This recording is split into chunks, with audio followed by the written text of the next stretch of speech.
할렐루야. 주 예수 그리스도 이름으로 하나님 말씀 증거하겠습니다. 전도서 7장 1절 말씀 같이 소리내서 읽겠습니다. 전도서 7장 1절 같이 읽겠습니다. 전도서 7장 1절 말씀 소리내서 같이 읽겠습니다. 아름다운 이름이 보배로운 기름보다 낫고 죽는 날이 출생하는 날보다 나으며. 요즘 안식일에 오전에 주로 전도서 말씀을 보고 있습니다. 남아있는 시간이 얼마 안 되기 때문에 오늘 저녁에도 전도서 말씀을 잠깐 드리고자 합니다. 내일 오전에 이어지는 말씀입니다. 전도서 7장 1절에서 10절의 말씀은 인생의 역설이 주는 교훈이라고 할 수 있습니다. 이것은 역설이라고 하는 말의 의미를 먼저 좀 우리가 알 필요가 있습니다. 보통 사람들이 세상에 살아가면서 일반적으로 보편적으로 옳다고 생각되는 것과 반대되는 표현, 사람들이 보통 이게 옳다 이렇게 생각하는 것이 있는데 그것과 반대되는 표현을 갖다가 역설이라고 합니다. 역설, 역은 뒤바뀌었다는 뜻입니다. 뒤바뀌어 가지고 말하는 것이죠. 여기 이 말씀도 보게 되면 그러지 않습니까? 어떻게 죽는 날이 출생하는 날보다 좋겠습니까? 다 사람들이 아기가 태어나면 다 기뻐하고 축하하고 그러지 않습니까? 사람 죽으면 누가 그것을 기뻐하고 축하하고 그러냐는 말이에요. 다 위로하고 또 상심에 빠진 유족들을 격려하고 이러죠. 그 앞에 말씀은 아름다운 이름이 보배로운 기름보다 낫다. 이게 무슨 말씀일까요? 이것은 바로 세상에서 전무후무한 부귀영화를 누리고 그리고 지혜와 지식이 아주 뛰어났던 솔로몬 왕, 그가 하나님의 전도자가 돼가지고 우리에게 지금까지 해 아래 인생의 실상에 대해서 숨김없이 보여줬습니다. 그래서 이 인생은 정말로 결국은 헛된 것이다, 이걸 우리에게 보여줬어요. 그리고 끝난 게 아닙니다. 바로 해 위의 영원한 삶에 연결되는 그 참 지혜를 우리에게 깨우쳐주고 있습니다. 그 방법의 하나로서 인생의 역사를 가지고 우리에게 교훈을 주고 있습니다. 하나님의 진리 그리고 인생의 참된 가치를 갖다가 우리에게 가르쳐주고 있습니다. 그 역설 중에 첫 번째로 나오는 것이 바로 아름다운 이름이 보배로운 기름보다 낫다는 것입니다. 여기서 보배로운 기름이 뭘까요?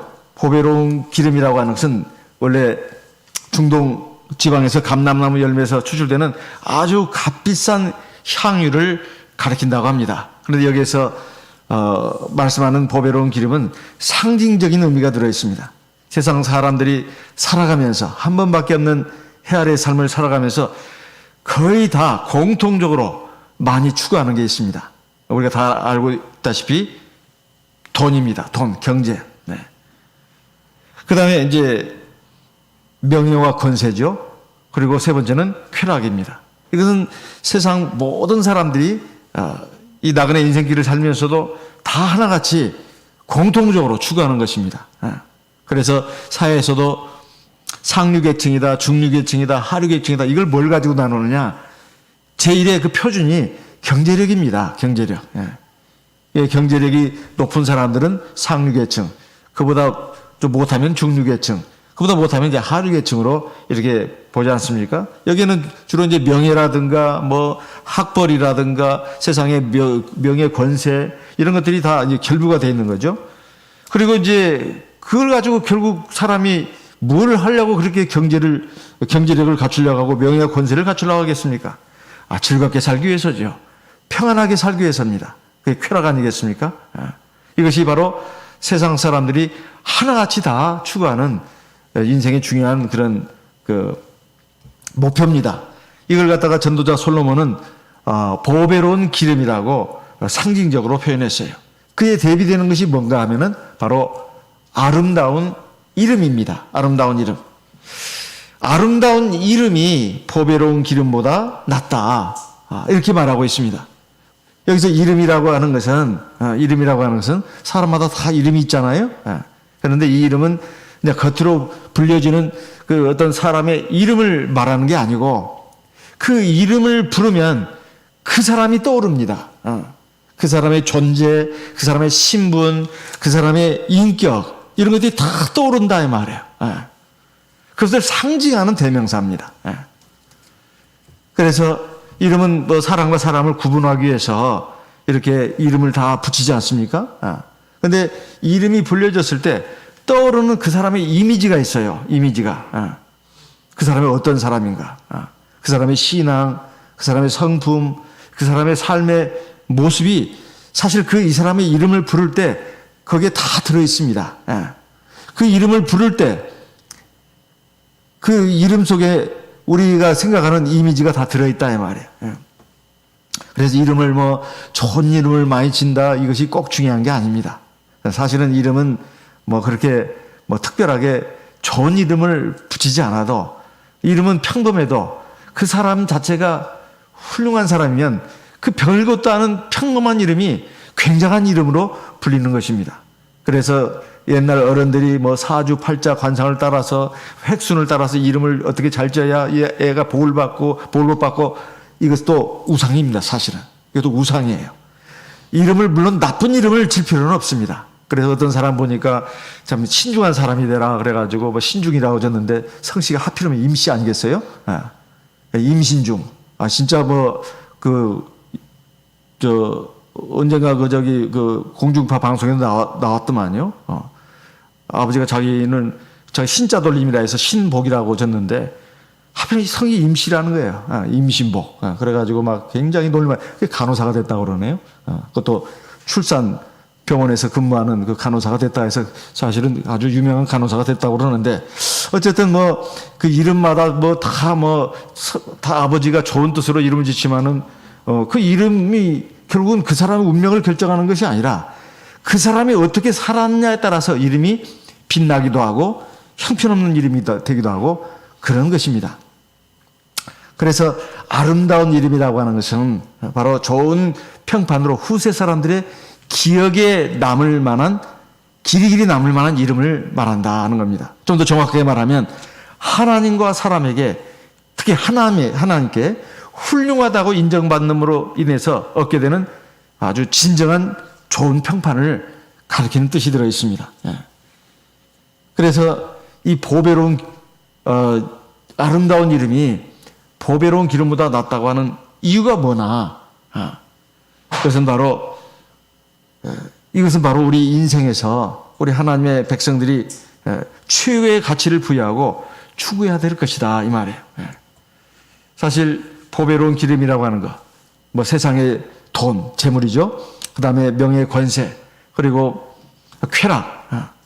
이것은 잠시 잠깐이면 지나가는 것이다 하는 거예요. 그리고 설령 그것이 좋은 것이라 하더라도 잠시 잠깐의 만족으로 끝난다는 것입니다.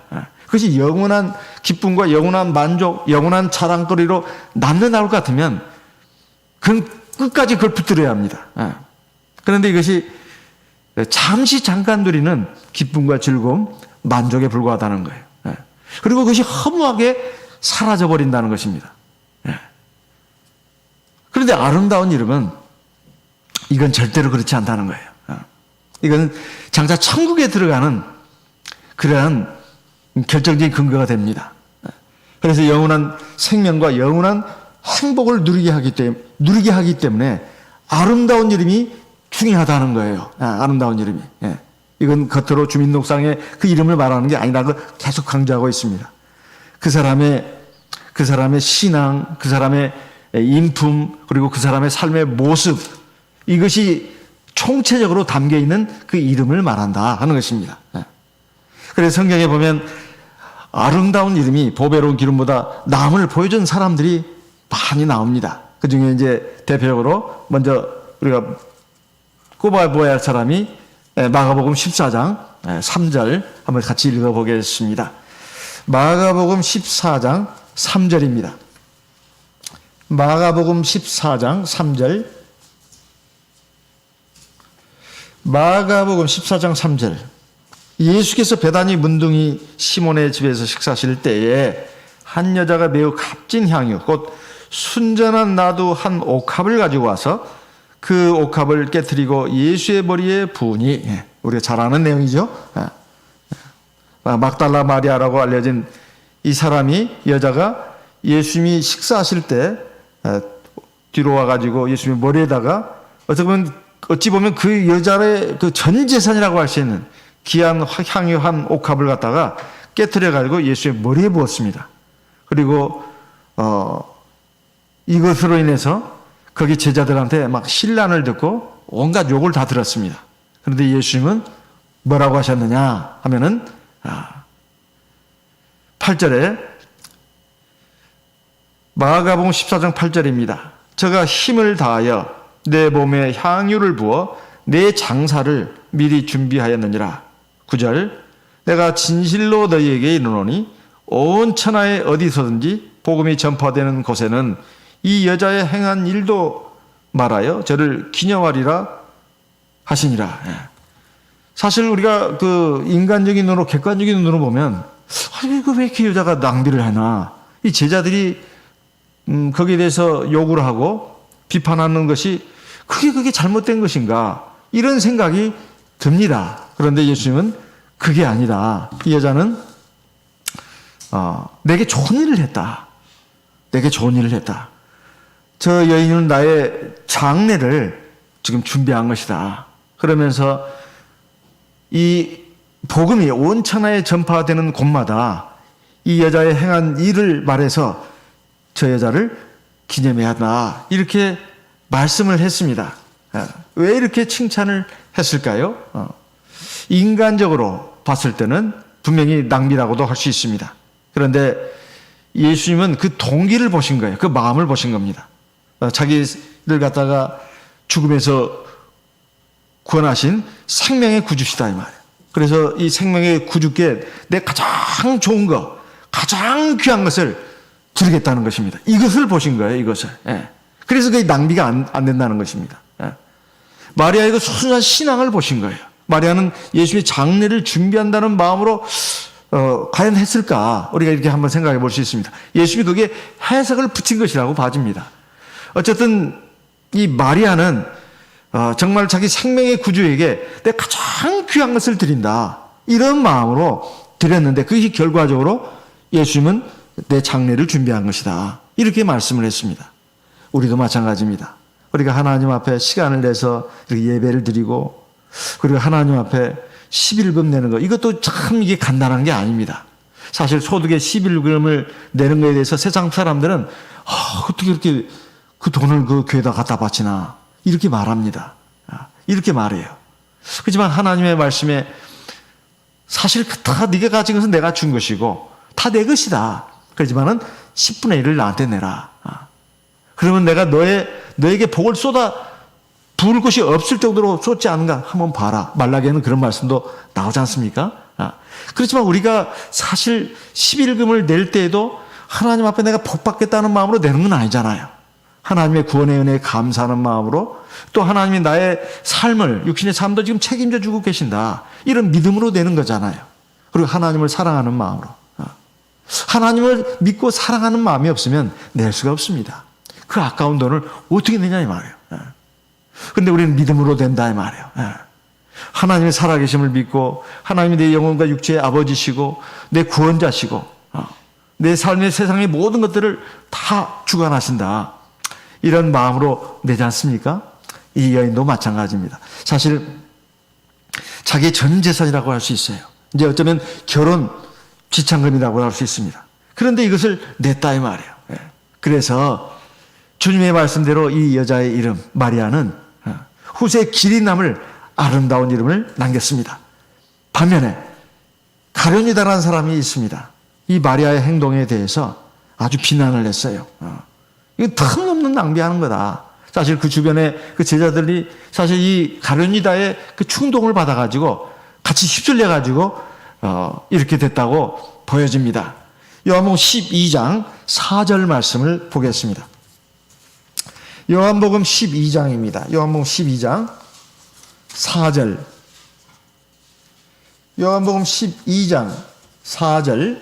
제자 중 하나로서 예수를 잡아줄 가룟유다가 말하되 이 향유를 어찌하여 300데나리온에 팔아 가난한 자들에게 주지 아니하였느냐 하니, 6절. 이렇게 말하면 가난한 자들을 생각함이 아니요 저는 도적이라 돈꾀를 맞고 거기 넣는 것을 훔쳐감이러라. 사실 그 뒤에 그 말씀이 없다면 유다가 말을 잘못했나? 이치적으로 보면 이건 낭비입니다. 그 향유옥을 예수님 머리에다 부어가지고 뭘 어쩌겠다는 거예요. 예수님이 그걸 화장하는 걸 좋아한다거나 무슨 피부 관리를 좋아하신다거나 그게 아닌데 왜 저렇게 낭비를 하느냐? 이렇게 말하는 가룟 유다가 겉으로 봐서는 틀린 말이 아닙니다. 그런데 우리가 신앙생활하면서 꼭 유념해야 할 게 있습니다. 세상 논리를 가지고 인간적인 상식을 가지고 옳다 그르다 맞다 틀리다 이것도 참 조심을 해야 합니다. 이건 낭비다 이것은 절약한 것이다 그렇게 봐서는 안 돼요. 항상 신앙을 먼저 신앙으로 생각해야 합니다. 믿음으로 생각하는 것이 참 중요해요.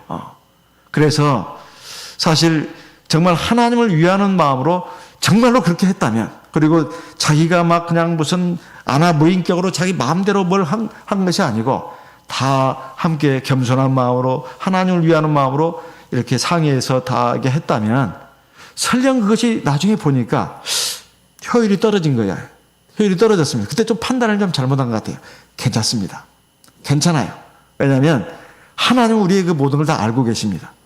하나님이 거기 역사를 하신다 이 말이에요. 그래가지고 하나님이 오히려 그것을 전화위복의 기회로 삼아주시답니다. 하나님이 세상 만물을 다 만드시고 주관하시기 때문에 우리 그 믿음을 가져야 돼요. 그래서 그걸 가지고 그때 이래야 되는데 저래야 되는데 그때는 대안을 그렇게 결정해놓고 나중에 와서 또 막 이렇게 한다는 것은 잘못하면 시험에 들 수가 있습니다. 그래서 우리가 항상 그 부분을 좀 생각을 해야 합니다. 믿음으로 생각하는 것이 참 중요하다. 왜냐하면 세상 이 물결은 어떻게 바뀔 줄을 몰라요. 그걸 인정해야 합니다. 세상의 전문가들도 주가 전문가들도 그 파악을 못합니다. 그래서 다만 예상일 뿐이에요. 예.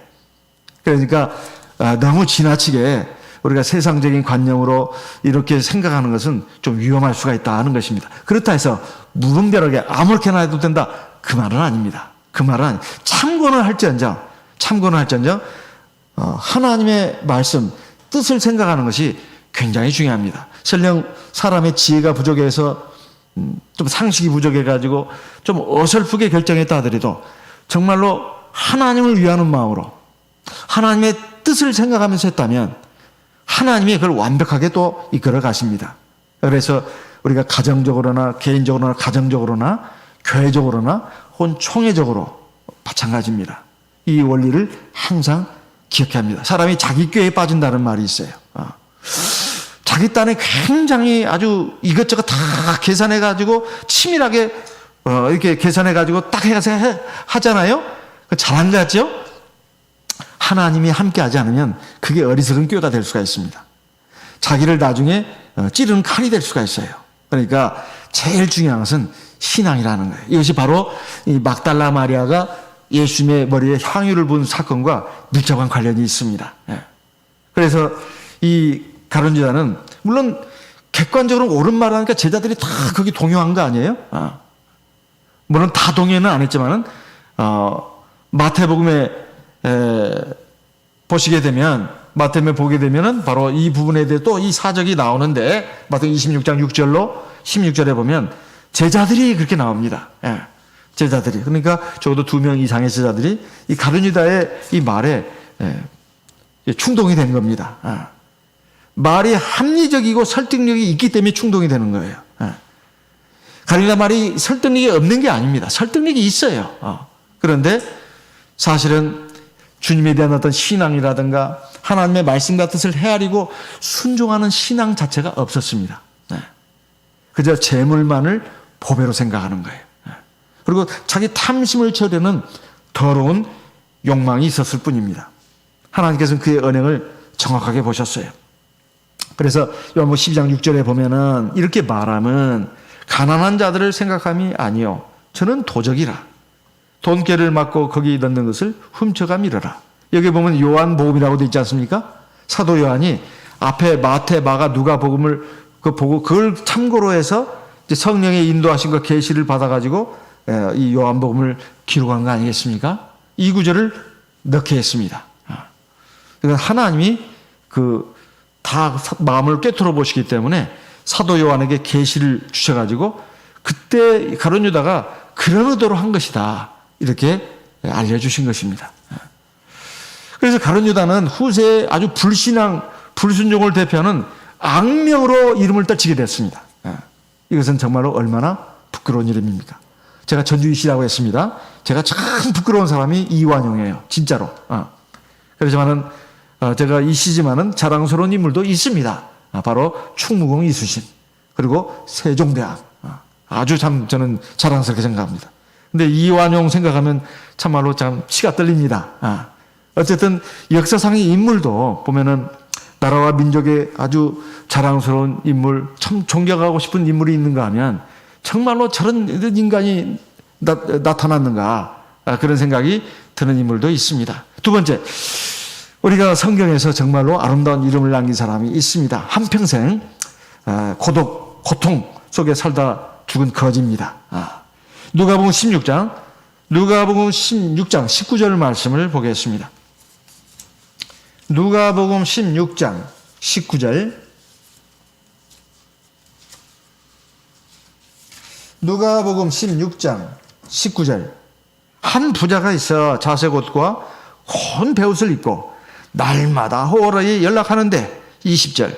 나사로라 이름한 한 거지가 헌대를 앓으며 그 부자의 대문에 누워 부자의 상에서 떨어지는 것으로 배불리려 하며 심지어 개들이 와서 그 헌대를 핥더라. 우리가 많이 읽고 또 들었던 말씀입니다. 여기 보면 부자는 이름이 없잖아요. 한 부자 그러지 않습니까? 그런데 거지는 이름이 기록이 되어 있어요. 나사로라고 말입니다. 이 나사로가 어떤 사람입니까? 우리 여기 말씀대로 쭉 본다면은 아무 재물이 없잖아요. 그죠? 그리고 명예의 권세도 없습니다. 거기다가 건강도 없어요. 건강도. 더 비참한 것은 아무도 돌봐주는 사람이 없다는 것입니다. 육신적으로 세상에서 이보다 더 외롭고 이보다 더 고통스럽고 이보다 불행한 삶을 산 사람이 또 있겠습니까?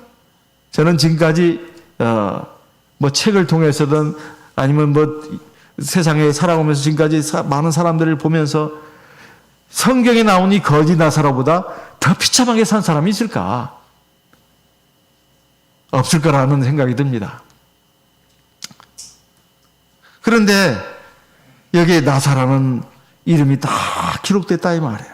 그 나사로는 이름이 하나님은 나의 도우심이다 이런 뜻이라고 합니다. 하나님은 나의 도우심이다. 하나님은 내가 의지할 뿐이다 이런 뜻이 있다고 합니다. 그러니까 이 이름은 그냥 이름 뜻만 그렇다는 것이 아니고 그런 삶을 살았다는 거예요.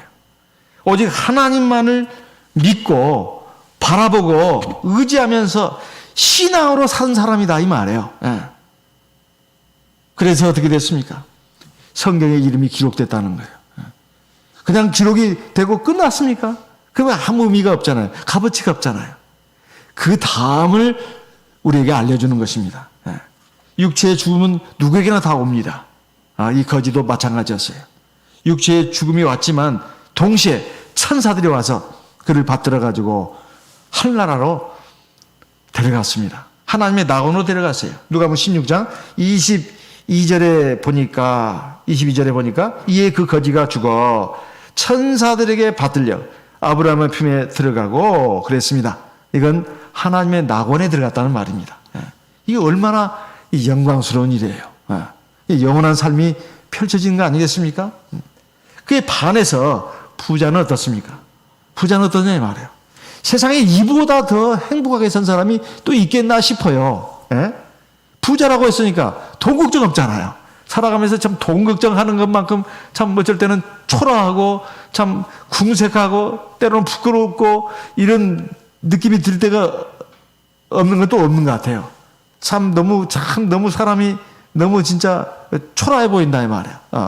남에게 돈을 빌려야 할 때, 참 빌고 싶지도 않은데 빌려야 될 때, 이게 참 사람이 초라한 생각이 든다 이 말이에요. 그것도 아주 기본적인 것 때문에.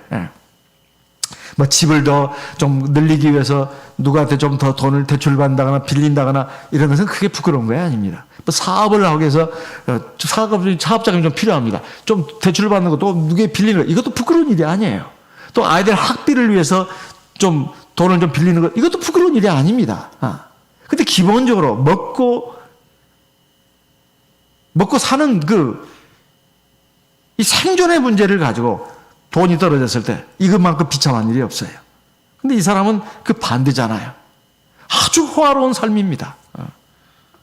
그래서 자색 옷도 입고 고운 베옷을 입었다고 돼 있어요. 이거 자색 옷은 높은 권세와 명예를 가진 사람이다. 고운 베옷은 아주 부자다. 이것을 가리키는 상징적인 단어라고 하는 걸 우리가 많이 들었습니다. 그리고 날마다 합니다. 하루도 안 빠지는 거예요. 날마다 호화로이 잔치를 벌이면서 아주 즐겁게 삽니다. 이건 건강도 있다는 거예요. 사람이 다 가졌는데 건강이 없으면 이건 정말로 이건 안 되잖아요. 근데 얼마나 몸이 또 건강한지. 또 자기 삶의 가정에 평안이 없으면 이렇게 할 수도 없습니다. 아주 평안한 거예요. 이게 얼마나 이건 참 행복한 사람입니까? 세상에서 이보다 더 행복한 사람이 있겠냐 이 말이에요. 그런데 문제는 그의 이름이 기록이 안 돼 있다는 겁니다. 이것은 이름이 없다는 문제가 아닙니다. 이 이름이 없다는 것은 바로 하나님 나라에 못 갔다는 거예요. 하나님 나라의 생명책에 하늘나라의 생명책에 그의 이름이 기록이 안 된 것이다 이 말입니다. 그래서 육체의 죽음은 다 공통적으로 왔습니다. 동시에 음부로 들어갔습니다. 이것은 그 뒤에 이어질 지옥의 영원한 불못을 같이 이렇게 합쳐가지고 지금 여기에 묘사하고 있습니다.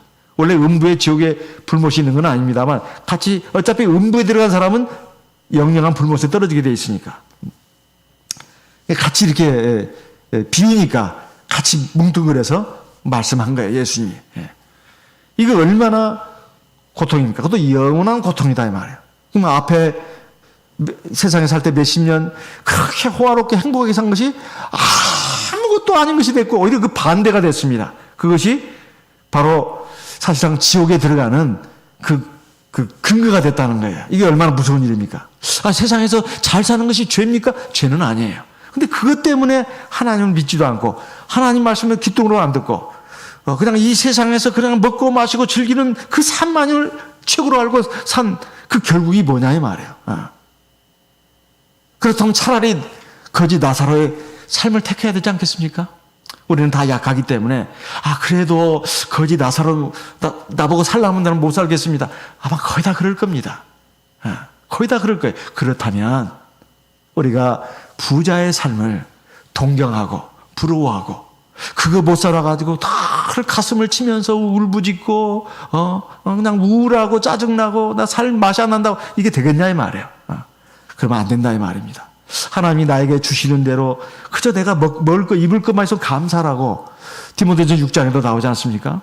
우리가 믿음으로 그 하나님의 말씀을 잘 이해하고 깨닫고 받아들인다면 지금 하나님이 그래도 전쟁이 안 일어나서 지진과 기근이 안 일어나서 그래도 우리가 하루 세끼 먹고 그래도 뭐 집이 셋집이 됐든 내 자가 소유가 됐든 이렇게 내 몸 누울 수 있는 곳이 있다는 것이 얼마나 감사한가. 이렇게 믿음을 가지고 하나님과 하나님의 나라에 대한 소망을 가지고 한 번밖에 주지 않은 이 삶을 우리가 정말로 신앙으로 값어치 있게 아름답게 산다면 내 이름이 하늘나라 생명책에 기록이 되지 않겠냐는 거예요. 사실 그것이 가장 중요한 것이다 이런 말입니다.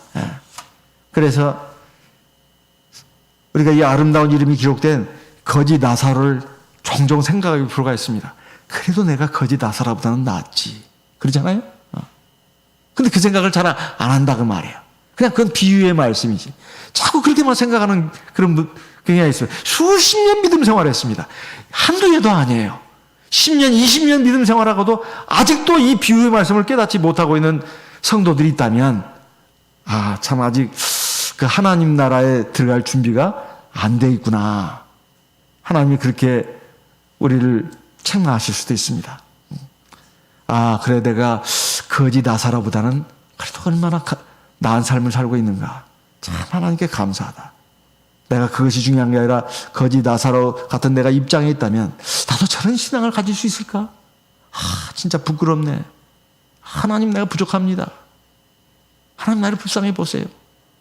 이렇게 하나님 앞에 내 육신적인 것도 물론 하나님 앞에 내놓고 기도해야 되지만 내 신앙의 문제를 놓고 내 삶이 지금 하나님 보시기에 정말 아름다운가 이걸 놓고 하나님 앞에 기도한다면 이게 하나님이 참 기뻐 받으실 만한 게 아니겠어요? 그러면 너희는 먼저 하나님의 나라와 하나님의 의를 구하라고 했어요. 이게 바로 그겁니다. 그러면 하나님이 내가 육신 문제 가지고 그렇게 고민하고 걱정하지 않아도 하나님이 내가 세상에서 게으름 피고 논팽이로 살지 않는 한은 하나님이 내게 필요한 대로 다 주신다. 그리고 그것으로 감사하다. 이런 마음을 가지고 살아야 정말 진짜 행복한 인생을 제대로 산 것이다 하는 것입니다. 세 번째, 세상 죄를 지고하는 하나님의 어린 양으로 오신 예수님입니다. 네. 예수는 근본 하나님의 본체시잖아요.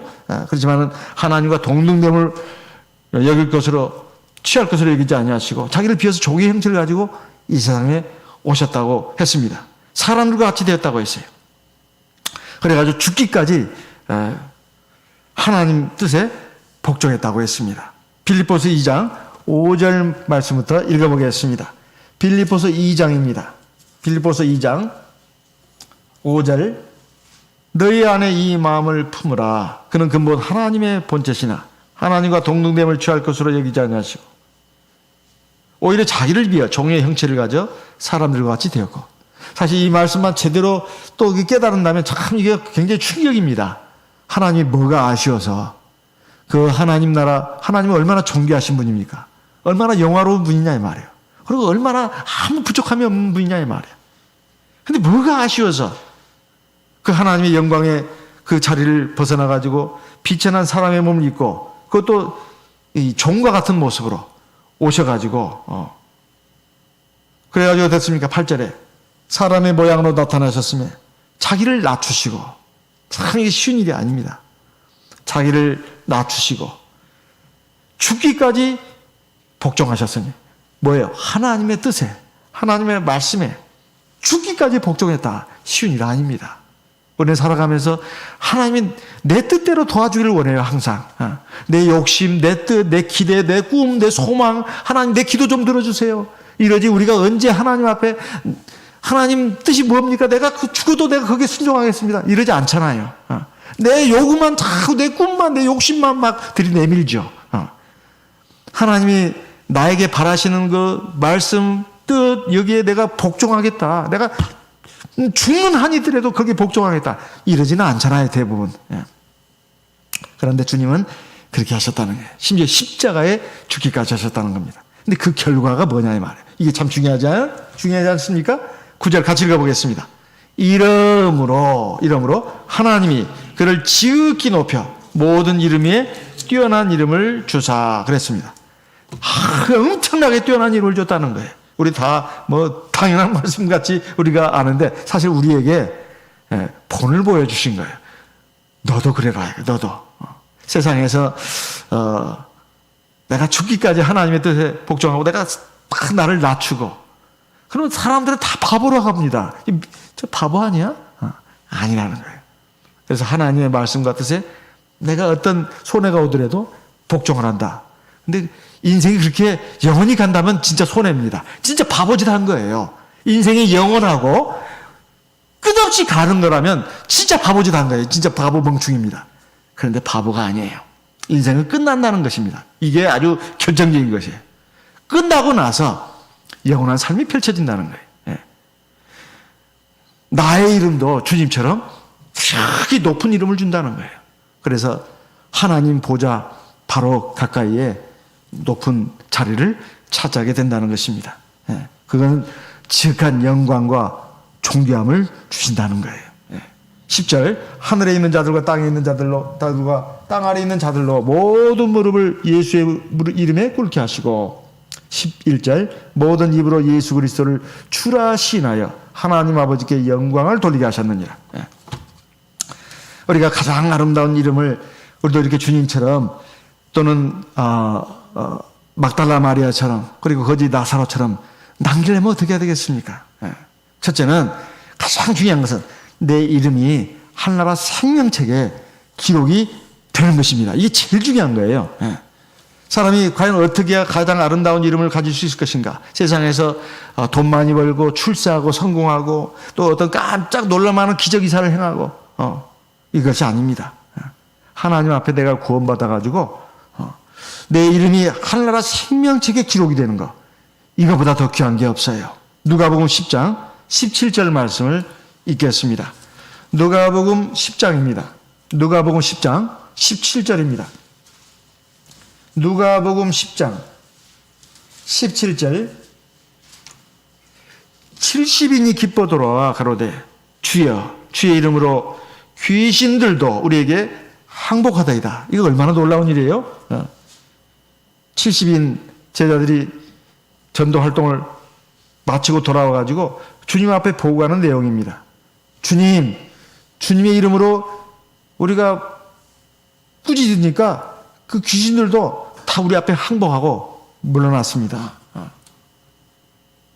그때 예수님이 뭐라고 했습니까? 20절 같이 읽어보겠습니다. 그러나 귀신들이 너희에게 항복하는 것으로 기뻐하지 말고 너희 이름이 하늘에 기록된 것으로 기뻐하라. 꼭 귀신 쫓아내는 것만이 문제가 아니에요. 세상에 살면서 어떻게 해서 돈 많이 벌었다더라. 그리고 어떻게 해서 세상에서 아주 참 성공했대. 진짜 부러워 죽겠네. 물론 하나님의 은혜입니다. 하나님의 은혜예요. 하나님 안에서 그렇게 일어난 일이라면 하나님의 은혜예요. 물론 그 축하할 일이고 기뻐할 일입니다. 근데 그보다 더 기뻐할 일이 뭐냐? 여기 귀신 쫓아내는 거 같은 거예요. 그 기뻐해야 될 일입니다. 하나님의 은총이 함께한 거예요. 하나님께 영광을 돌리고 하나님께 감사해야 합니다. 하지만 그보다 더 중요한 게 뭐냐 하면은 바로 내 이름이 하나님 생명책에 기록된 거, 그걸 기뻐해야 된다. 지금 주님이 제자들한테 말씀하신 거예요. 우리들에게도 그런 말씀하십니다. 그래서 정말 소중하게 귀하게 생각해야 되는 것은 내 이름이 하나님 앞에 구원 받은 백성으로서 하늘나라 생명책에 기록되는 것이다 이 말이에요. 이것은 우리가 잘 알다시피 유일하신 참 하나님 그의 보내신 자 예수 그리스도를 구주로 믿어야 된다. 요한복음 17장 3절의 말씀 아닙니까? 두 번째는 뭐예요? 우리가 예수 이름으로 세례를 받고 성령을 받고 거듭나면 하나님 앞에 구원받은 성도가 되는 거죠. 요한복음 3장 3절 5절의 말씀입니다. 세 번째는 뭐예요? 우리가 우리에게 주신 그 보혜사 성령을 의지해 가지고 하나님 말씀에 순종하고 또 하나님 앞에 회개하고 속죄하는 것입니다.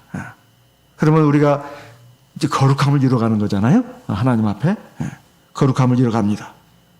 그러면 하나님 나라에 들어가는 이제 권세를 갖게 되는 거죠. 보혜사 성령을 의지해서 하나님 말씀에 순종하고 또 보혜사 성령을 의지해서 회개하고 속죄를 하면, 속죄 기도를 하면 우리가 하나님 앞에 거룩한 성도로서 완성되는 것입니다. 그럼 하나님 나라에 들어간다 이 말이에요. 이건 계시록 14장 12절에 있는 말씀에도 나오고 계시록 22장에도 나오지 않습니까?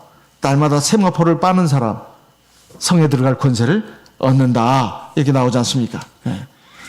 그리고 더 나아가서 하나 좀 추가한다면 하나님의 구원의 은혜에 보답하는 마음으로 우리가 하나님의 성업을 위해서 일을 하고 또 이웃을 위해서 봉사한다면 이건 정말로 아름다운 상급을 쌓는 것입니다. 빌립보 4장 3절 말씀을 읽어보겠습니다.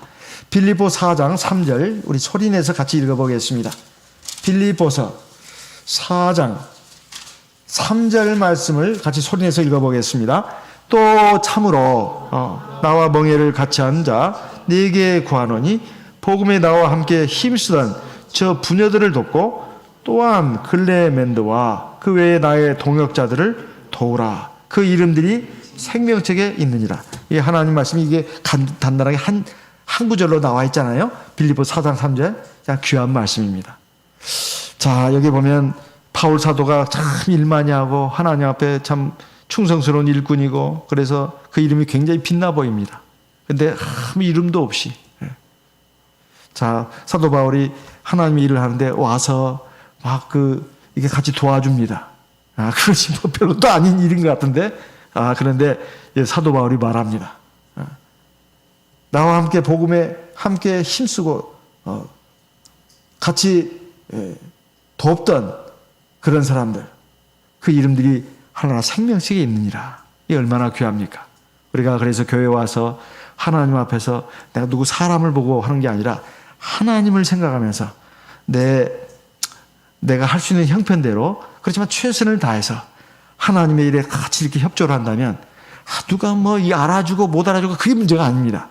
하나님이 알아주시는 거예요. 그리고 내 이름이 생명책에 다 기록되고 그 상급도 다 기록됩니다. 사실 자기한테 이익이에요. 자기한테.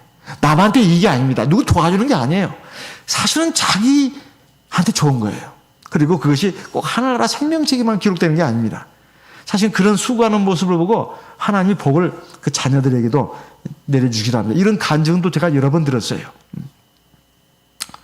그 부모 세대가 참 하나님 앞에 착하고 충성되게 이렇게 하다 보니 그 자녀들이 그 하나님의 그 은총이 그 자녀들에게 임한 거예요. 이런 간증도 많습니다. 근데 이것보다도 더 중요한 것은 하나나라 생명책에 내 이름이 기록되는 거예요. 얼마나 귀합니까? 그래서 우리가 하나님 앞에 구원받은 그 사랑, 그 은혜에 감사하는 마음으로, 그 보답하는 마음, 조금이라도 보답하는 마음으로 내가 하나님의 성업에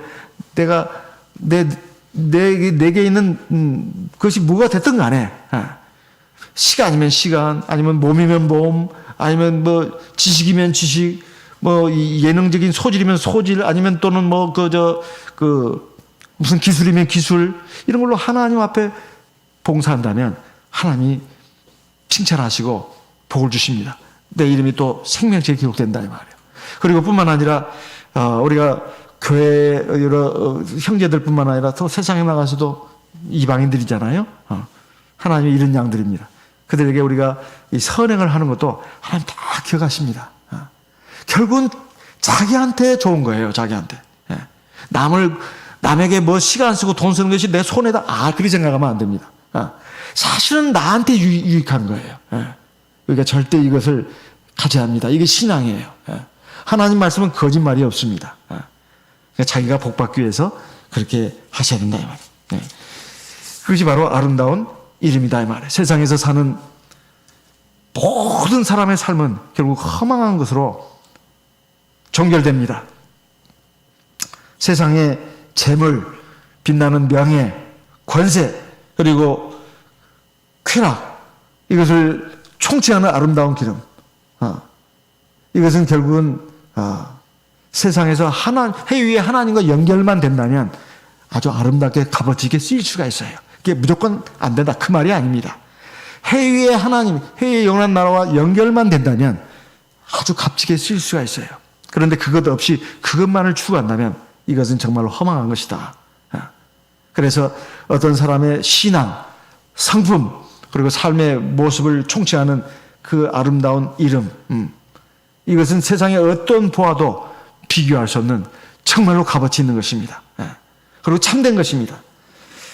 우리가 그것을 추구하는 하나님의 백성들이 되어야 되겠습니다. 우리가 온전한 신앙으로 하나님 보시기에 의롭고 선한 삶을 산다면 하나님께서 반드시 우리에게 아름다운 이름을 주시고 하늘나라 생명책에 똑똑하게 기록을 해놓으실 것입니다. 그리고 우리가 하나님 나라에 들어갈 때 우리의 낮은 몸을 영광의 몸으로 변화 부활시켜 주십니다. 그리고 천국에 들어가게 하신다 이 말이에요. 그리고 거기서 영원한 생명과 복락을 누리게 하십니다. 이게 얼마나 참 귀한 것입니까?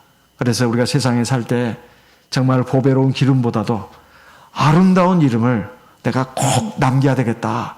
그런 마음으로 사는 저와 우리 모든 성도님 되시기를 바랍니다. 우리 다 같이 기도하겠습니다. 하나님께서 부족하고 연약한 저희들을 붙들어 주시고 도와주셔서 보배로운 기름보다도 아름다운 이름을 추구하는 제가 될 수 있도록 인도해 주십시오. 다 같이 성령으로 하나님께 기도하겠습니다. 다 같이 기도하겠습니다.